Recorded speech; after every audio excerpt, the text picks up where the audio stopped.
नवी मुंबई विमानतळाच्या नावाबाबत राजकीय वाद तापलाय। राष्ट्रवादी काँग्रेसचे आमदार रोहित पवार यांनी आरएसएसशी संबंधित एका नेत्याचे नाव देण्याच्या चर्चेवरून तीव्र नाराजी व्यक्त केली आहे। गोवा विमानतळाप्रमाणे स्थानिक नेत्याचे नाव जाहीर केले असते तर ते स्वागतार्ह असते। आरएसएस या नेत्याचे नाव देण्याच्या निर्णयाला विरोध असेल असं ठामपणे सांगितलंय। नवी मुंबई येथील विमानतळाचे नुकतेच पंतप्रधान मोदी यांच्या हस्ते उद्घाटन झाले। मात्र या उद्घाटनानंतर अनेक प्रश्न निर्माण झालेत। या विमानतळाला नेते दी.बा. पाटील यांचे नाव देण्यात येणार असे जवळपास निश्चित होते। मात्र पंतप्रधानांनी अशी घोषणा केली नाही, त्यामुळे स्थानिकांमधून संताप व्यक्त होत होता। यावर आमदार रोहित पवार यांनी भाष्य केले।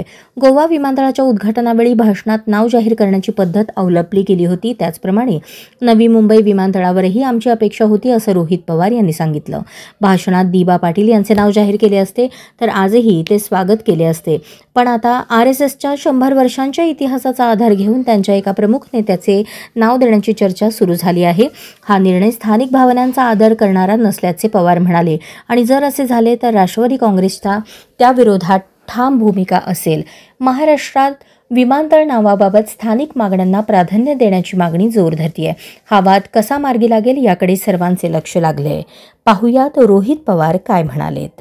सगळ्यांचीच अपेक्षा आहे, इथं असणाऱ्या सर्व लोकांची, भूमिपुत्रांची ही अपेक्षा आहे की हे जे इंटरनॅशनल एअरपोर्ट जे नवी मुंबईमध्ये आता झालेलं आहे त्याला नाव हे कैलासवासी दी.बा. पाटलांचंच दिलं गेलं पाहिजे, अशी मागणी आजची नाही, अनेक वर्षांपासूनची मागणी आहे।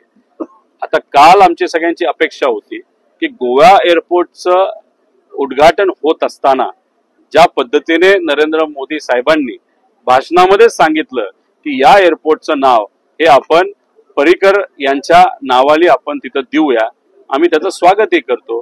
मग काल भाषण जे नरेंद्र मोदी साहेबांचं होत होतं नवी मुंबई एअरपोर्टच्या बाबतीत, आमची अपेक्षा एवढीच होती गोव्यात जे तुम्ही केलं तेच तुम्ही नवी मुंबईत सुद्धा केलं असतं। भाषणात जर सांगितलं असतं की दी.बा. पाटील साहेबांचं नाव हे या एअरपोर्टला दिलं जाईल तर आम्ही त्याचं स्वागत केलं असतं, पण तसं काही काल दुर्दैवाने घडलं नाही आणि हे लोकांना पटलं नाही, आम्हालाही पटलं नाही।